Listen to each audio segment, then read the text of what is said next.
আসসালামু আলাইকুম সুপ্রিয় শিক্ষার্থীবৃন্দ, welcome to SM online English. আজকে আমরা নবম দশম শ্রেণীর ক্লাস ইংলিশ ফার্স্ট পেপারের ইউনিট 8-এর লেসন 1 দ্য ষাট গম্বুজ মস্ক, এই যে ষাট গম্বুজ মসজিদ, এটা নিয়ে কথা বলবো। ষাট গম্বুজ মস্ক এটা ঐতিহাসিক একটা মস্ক। এটা খান জাহান আলী তিনি নির্মাণ করেছিলেন এবং এইখানে তিনি তার কোর্ট হিসেবে পরিচালনা করতেন এবং এটা বাগেরহাট, খুলনা বাগেরহাটে অবস্থিত। তো এবং বিস্তারিত আলোচনা করব।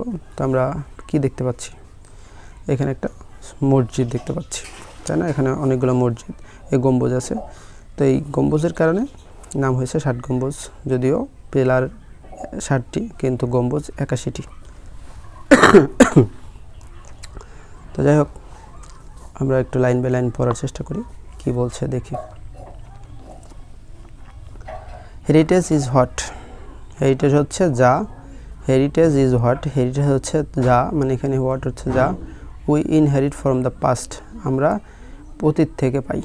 উই ইনহেরিট, ইনহেরিট হলো বাবার থেকে ছেলে বা দাদার থেকে বাবা, বাবার থেকে ছেলে, ছেলের থেকে তার ছেলে, এভাবে মানে উত্তরাধিকার সূত্রে পাওয়া। ইনহেরিট হচ্ছে একজন মানে পৈতৃক সূত্রে পাওয়া, যেটাকে আমরা বলি ফ্রম দ্য পাস্ট, অতীত থেকে পাইছি। ফ্রম দ্য পাস্ট হতে, অতীত থেকে পেয়েছি। এখন লিভ উইথ, মানে we live with in present, we live with in the present, আমরা বর্তমানের সাথে আছি। অ্যান্ড দেন পাস অন, মানে পাস অন মানে অতিবাহিত করা, দেন মানে তারপর, তাহলে দেন তারপর পাস অন অতিবাহিত করি to our children or future generation, আমাদের চিলড্রেনের জন্য রেখে যায়, আর ফিউচার জেনারেশনের জন্য রেখে যায়। তাহলে হেরিটেজের সংজ্ঞাটা হচ্ছে হোয়াট ইজ হেরিটেজ, প্রশ্ন আসতে পারে, তাহলে উত্তর আমরা একটু লিখে দিলে হয়ে যাবে যে heritage is what we inherit from the past. তাহলে হেরিটেজ আমরা অতীত থেকে পাইছি পৈতৃক সূত্রে, এবং বর্তমানে আমরা এটা নিয়ে আসি এবং ভবিষ্যতে আমাদের সন্তান অথবা আমাদের ফিউচার জেনারেশনের জন্য রেখে দেব। Our unique source of life, এই যে ইউনিক মানে চমৎকার, সোর্স মানে উৎস, অফ লাইফ, লাইফ মানে জীবন, কিন্তু অফ লাইফ মানে জীবনের। তাহলে আমাদের জীবনের একটা চমৎকার উৎস অ্যান্ড ইন্সপিরেশন এবং অনুপ্রেরণার একটা চমৎকার উৎস ইজ হয় কালচারাল অ্যান্ড ন্যাচারাল হেরিটেজ। এই যে আমাদের জীবনের এবং অনুপ্রেরণার একটা উৎস হচ্ছে মানে সাংস্কৃতিক এবং প্রাকৃতিক ঐতিহ্য। ওয়েন উই স্পিক, ওয়েন মানে যখন, উই স্পিক, স্পিক মানে কথা বলা, ওয়েন উই স্পিক যখন আমরা কথা বলি অফ ওয়ার্ল্ড হেরিটেজ, এই ওয়ার্ল্ড হেরিটেজ নিয়ে যখন আমরা কথা বলি,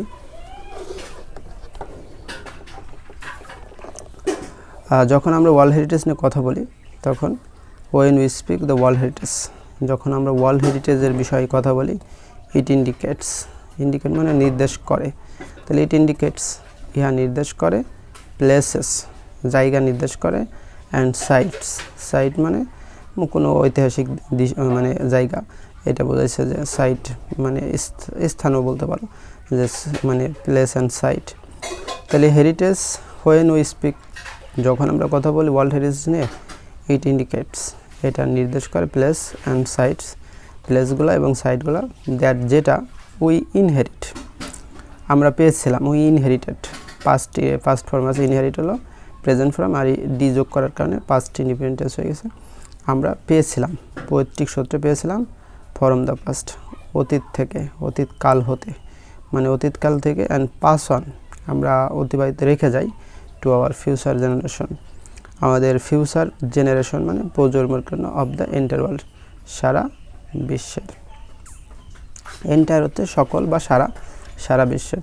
তাহলে যখন আমরা এই ওয়ার্ল্ড হেরিটেজ নিয়ে কথা বলি, এইটা কোনো প্লেস অথবা সাইটকে ইন্ডিকেট মানে নির্দেশ করে, যেটা আমরা অতীত থেকে ইনহেরিটেড মানে পৈতৃক সূত্রে পেয়েছি এবং যেটা রেখে যাব আমাদের ফিউচার জেনারেশনদের জন্য, এটা ইন্টার ওয়ার্ল্ডের যা আছে সেগুলো।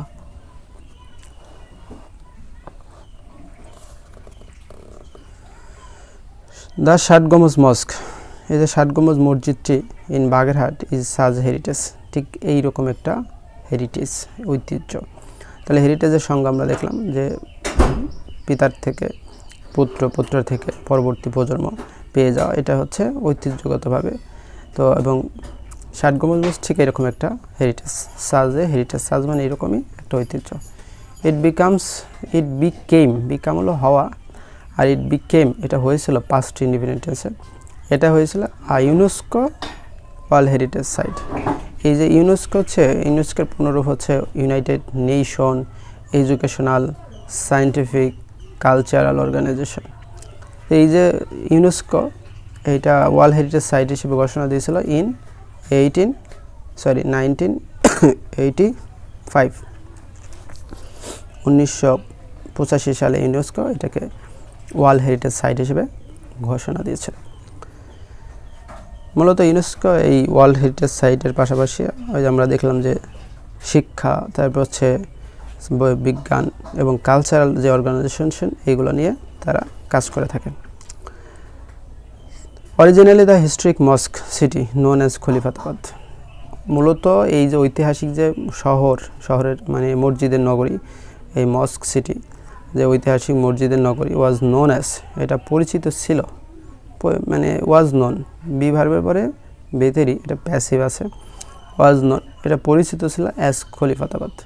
এটা খলিফাতাবাদ নামেই সবাই চিনত, মানে সব কিছুর পূর্ব নাম আছে। ঢাকার পূর্ব নাম হচ্ছে কি জাহাঙ্গীরনগর, তো এরকম এই বাগেরহাটেরও পূর্ব নাম ছিল হচ্ছে খলিফাতাবাদ। তাহলে এইটা তাকে মসজিদের নগর বলা হয়, যে এইখানে অনেক মসজিদ তৈরি ছিল। ইট ইজ সিচুয়েটেড, এটা অবস্থিত। তাহলে ইট ইজ সিচুয়েটেড মানে এটা অবস্থিত অ্যাট দ্য আউটস্কার্ট, মানে আউটস্কার্ট হচ্ছে বাইরে, বেশ দূরে বা উপশহর যদি আমরা বলি, অফ বাগেরহাট শহর টাউন। তাহলে আউটস্কার্ট হচ্ছে দূরে, তাহলে at the outskirt of Bagerhat town থেকে বেশ দূরে বা আমরা উপশহর বা উপজেলা শহরে অবস্থিত। নট ভেরি ফার, বেশি দূরে না, from the dense mangrove forest of Sundarban. এই যে ডেন্স ম্যানগ্রোভ ফরেস্ট যে মানুষের ম্যানগ্রোভ ফরেস্ট যে সুন্দরবনের যে এইটার থেকে সুন্দরবন থেকে বেশি দূরে না, মানে সুন্দরবনের কাছাকাছি। তাহলে যদি ট্যুরে যাওয়া হয় তাহলে সেক্ষেত্রে সুন্দরবনও দেখা হবে, আবার 60 গম্বুজ মসজিদও দেখা যাবে, মানে কাছাকাছি যেহেতু, তাই না। খলিফাতাবাদ মানে একদিনের ট্যুর হইলে সেক্ষেত্রে আর কি। তো খলিফাতাবাদ ওয়াজ মুসলিম কলোনি। এই যে মুসলমান উপনিবেশ ছিল, এখানে মুসলমানরা থাকতো, যেমন পিয়নরা থাকে, তারপর হচ্ছে বিভিন্ন কলোনি তৈরি হয়েছে, তো এরকমভাবে তো মুসলমানরা থাকতো, এই জন্য নাম হয়েছে মুসলিম কলোনি। তো এই খলিফাতাবাদ ছিল মুসলিম কলোনি, এখানে খলিফারা থাকতো, বিশেষ করে যেমন খানজাহান আলী, তিনি একজন ওই সময়ের মুসলমানদের জন্য এক মানে পায়াস আমরা বলতে পারি, তিনি ধার্মিক লোক ছিলেন, বা আমরা পীর বলতে পারি। ইট ওয়াজ ফাউন্ড মানে প্রতিষ্ঠা করা, তাহলে ইট ওয়াজ ফাউন্ডেড প্রতিষ্ঠিত হয়েছিল, এটা প্রতিষ্ঠা করা হয়েছিল by Turkish general saint warrior Ullugh Khan Jahan in the 15th century। তাহলে ইট ওয়াজ ফাউন্ডেড এটা প্রতিষ্ঠিত হয়েছিল, মানে প্যাসিভ আছে, বাই কার দ্বারা, টার্কিশ জেনারেল, সে মানে একজন তুরস্কের সেনাপতি, আর সেন্ট ওয়ারিয়র তিনি ধার্মিক যোদ্ধা, ওয়ারিয়র হচ্ছে যোদ্ধা, একজন ধার্মিক যোদ্ধা, উল্লুগ খান জাহান তিনি যোদ্ধা হিসেবে পরিচিত ছিল এবং ধার্মিক হিসেবে পরিচিত ইন দ্য 15th century 15 শতকে তিনি এটা প্রতিষ্ঠা করলেন। The infrastructure of the city reveal significant technique skills in many mosque as well as early Islamic monuments.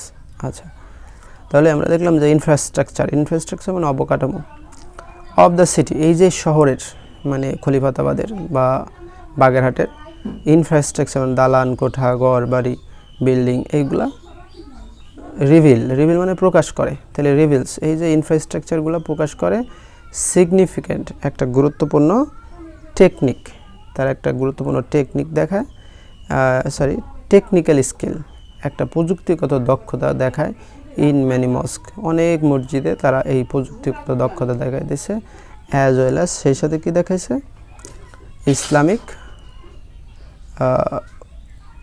মানে as well as early Islamic monuments, মানে ইসলামের যে শুরুর দিকে যেই স্মৃতিস্তম্ভ এগুলা তারা দেখাইছে। তাহলে আমরা দেখলাম যে এই ইনফ্রাস্ট্রাকচারস অফ সিটি এই শহরের যে অবকাঠামোগুলা রেভেলস ভার্ব এটা প্রকাশ করে। সিগনিফিক্যান্ট টেকনিক একটা গুরুত্বপূর্ণ টেকনিক্যাল স্কিল দেখায়। In many mosque as well as সেই সাথে কি দেখাইছে আর্লি ইসলামিক মনুমেন্টস এবং ইসলামিক যে মনুমেন্টস স্মৃতিস্তম্ভ এগুলো দেখাইছে। ব্যাক ব্রিক্স মানে পুরা ইট ওয়ার ইউজড ব্যবহার করা হয়েছিল for the construction of the building. এই বিল্ডিংয়ের কনস্ট্রাকশন নির্মাণ কাজে মানে পুরা ইট ব্যবহার করা হয়েছিল, মানে ইট ব্যবহার করা হয়েছিল।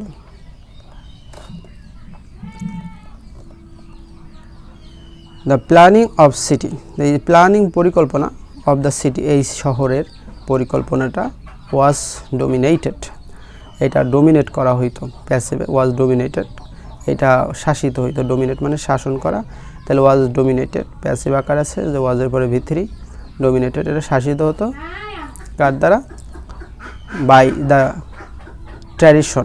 ট্র্যাডিশন মানে ঐতিহ্য অফ ইসলামিক আর্কিটেকচার, ইসলামিক আর্কিটেকচারের দ্বারা অ্যান্ড ডেকোরেশনটা ছিল। তাহলে আমরা দেখছি যে এই প্ল্যানিং অফ সিটি এটা এই শহরের যে পরিকল্পনাটা করেছিল was dominated by the tradition of Islamic architecture দ্বারা মানে সাজানো ছিল। And the decoration were combination, এই যে মসজিদ বা ডেকোরেশন শহরের যে ডেকোরেশনটা ছিল এটা ওয়ার আ কম্বিনেশন একটা মিশ্রণ, কম্বিনেশন হচ্ছে সংমিশ্রণ ছিল অফ মুঘল আর হচ্ছে টার্কিশ আর্কিটেকচার, মুঘল এবং টার্কিদের একটা আর্কিটেকচারের একটা সংমিশ্রণ ছিল, কারণ সব মুঘলরা ক্ষমতায় ছিল আর তিনিও টার্কিশ একজন জেনারেল ছিল, তো নিজের দেশের বিষয়টাও রাখছে এবং সব মিলেই বিষয়টা এখানে আসছে আর কি।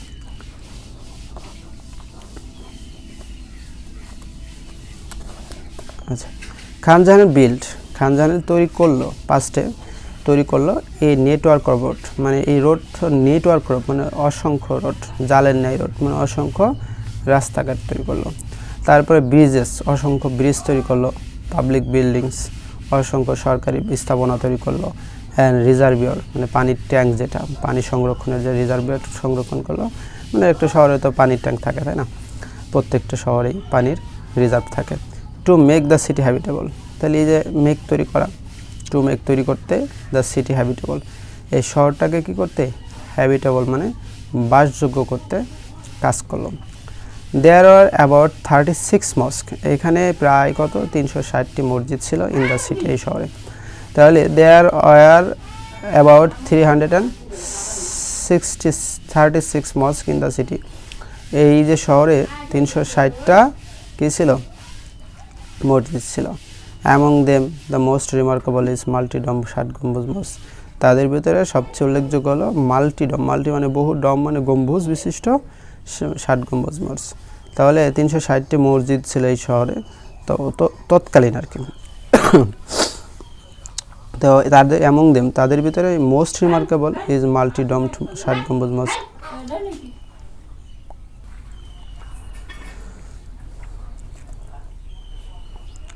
তাহলে শহরটাকে 360টি মসজিদ ছিল, অ্যামং দেম সবচেয়ে উল্লেখযোগ্য ছিল 60 গম্বুজ মসজিদ। দ্য মস্ক ইজ ইউনিক, এই মসজিদটা একটু ইউনিক, একটু বিশেষ বা একটু স্পেশাল, কারণ হচ্ছে ইউনিক হচ্ছে একটু স্পেশাল আর কি। ইন দ্য সেন্স এই সেন্সে যে ইট হ্যাজ 60 পিলার্স, এটার কতগুলো 60টি পিলার রয়েছে। দ্য সাপোর্ট দ্য রুফ, যেটা রুফটাকে কী করছে, রুফ মানে ছাদটাকে,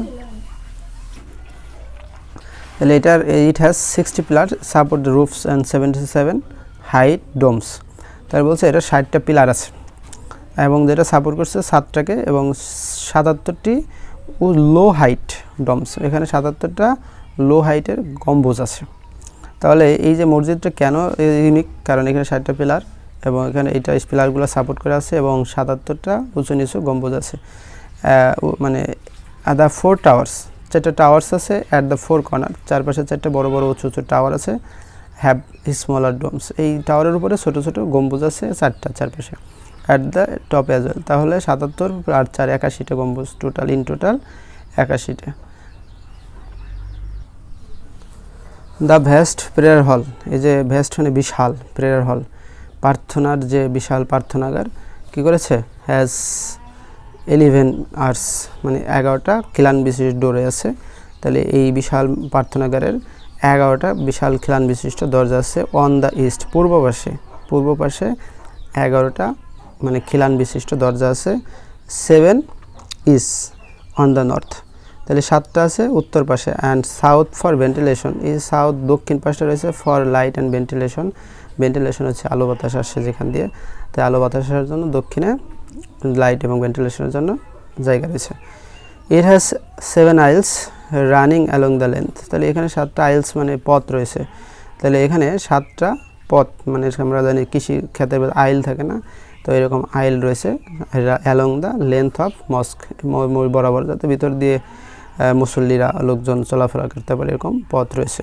and 11 deep curves between cylinder stone columns, 11টা কার্ভস রয়েছে বিটুইন সিলিন্ডার, এখানে যে সিলিন্ডারের মানে সরু যে স্টোনের কলাম রয়েছে মানে স্তম্ভ, সুন্দর কাজ করা কার্ভ মানে খোদাই করা রয়েছে, 11টা স্তম্ভ রয়েছে ভিতরে পাথরের খোদাই করা কাজ। দেশ কলাম সাপোর্ট, এই কলামগুলো আবার কি করছে সাপোর্ট করছে কার্ভিং আর্টস, এই যে ক্ষুদ্র খিলান বিশিষ্ট ক্রিয়েটেড বাই ডোম, এই ডোম দ্বারা গম্বুজ দ্বারা তারা নির্মিত। দ্য থিকনেস পুরুত্ব অফ দ্য আর্টস, এই যে আর্টসের যে পুরুত্বটা ইজ 6 ফিট, কয় ফিট 6 ফিট, তাহলে এটার পুরুত্বটা রয়েছে 6 feet. Arts created the domes, the thickness of arts is 6 feet, তাহলে বেশ 6 ফিট মানে একটা মানুষের 5 ফিট 6 ইঞ্চি 7 ইঞ্চি 8 ইঞ্চি, তো এটা একটু শক্তপোক্ত করে দিয়েছে, পুরুত্বটা বলছে 6 ফিট মানে মোটা আর কি। অ্যান্ড হ্যাভ স্লাইটলি ন্যারোয়িং, এবং সামান্য ন্যারো মানে চাপা, হলো দ্য রাউন্ড ওয়াল, দ্য সামান্য এবং হচ্ছে গোলাকার আর কি। দ্য ওয়েস্ট ওয়াল, যে পশ্চিম পাশ of the in the interior মানে ভিতরের, the west wall in the interior, ভিতরের যে এই পশ্চিম ওয়ালটা রয়েছে হ্যাজ 11 মিহারাফ, এই যে 11টা মিহারাফস আছে। আসলে মিহারাফ কি, মিহারাফ একটু ব্যাখ্যা দিচ্ছে, যেহেতু ফার্স্ট ব্র্যাকেট দিয়ে একটু ব্যাখ্যা দেওয়া হয়। নিস ইন মস্ক পয়েন্টিং টুয়ার্ডস মক্কা, তাহলে নিস মানে দিকে, দ্য মস্ক মসজিদের যে একটু অতিরিক্ত পয়েন্টিং টুয়ার্ডস মক্কা, মসজিদের বাইরে অতিরিক্ত যেটুকু থাকে যেখানে ইমাম সাহেব আমাদের এখানে দাঁড়ায়, কিন্তু এটা আসলে ইমামের দাঁড়ানোর জায়গা না, কিন্তু তারপরেও এটা নির্দেশ করে যে এই সাইডটা কি পড়ব, যে কেউ এসে নামাজ পড়তে হলে যেটা বোঝানোর জন্য যে নির্দেশ করে মক্কার দিক পশ্চিম দিক নির্দেশ করে। সরি, দিস মিহরাব আর ডেকোরেটেড, এই মিহরাবগুলো সাজানো ডেকোরেট করা, কি দিয়ে ডেকোরেট করা স্টোন ওয়ার্ক, কি দিয়ে স্টোন ওয়ার্ক দিয়ে করা, পাথর, এই যে পুরা স্টোন ওয়ার্ক হচ্ছে পাথরের কাজ দিয়ে, এবং টেরাকোটা মানে হচ্ছে পোড়ামাটির ফলক দিয়ে তৈরি করা। The floor of the mosque, এই যে মসজিদের যে ফ্লোর মানে মেঝে ইজ মেড অফ ব্রিক, কী দিয়ে তৈরি ইটের তৈরি, তাহলে মসজিদের যে এটা ইটের তৈরি। Besides being used as prayer hall, prayer hall ব্যবহার করা ছাড়াও Khanjahan used mosque as his court too, Khanjahan তার মসজিদটাকে কোর্ট হিসেবেও ব্যবহার করত। Today it is one of the greatest tourist attraction and one of the best architectural beauties of Bangladesh. Today it is one of the greatest tourist attraction, এটা সবচেয়ে বড় tourist attraction পর্যটন, and one of the best architectural beauties of Bangladesh, বাংলাদেশের এই যে architectural তাহলে beauties in Bangladesh, তাহলে বিশ্বের ভিতরেও এক অ্যাট্রাকশন এবং বাংলাদেশের ভিতরে কি অন্যতম আর্কিটেকচারাল বিউটিস। তাহলে খানজাহান আলী তো নিজের মানে প্রার্থনাকারী হিসেবে ব্যবহার করতো, সেই সাথে কি কোর্ট হিসেবে ব্যবহার করতো, এখানে বিচার তার বিভিন্ন কিছু কাজ করতো আর কি। Today it is one of the greatest tourist attraction and one of the best architectural beauties of Bangladesh, এইটা বাংলাদেশের অন্যতম গুরুত্বপূর্ণ আর্কিটেকচারাল বিউটির অন্যতম আর কি। তো যাই হোক এই ছিল, তো ধন্যবাদ সবাইকে সাথে থাকার জন্য।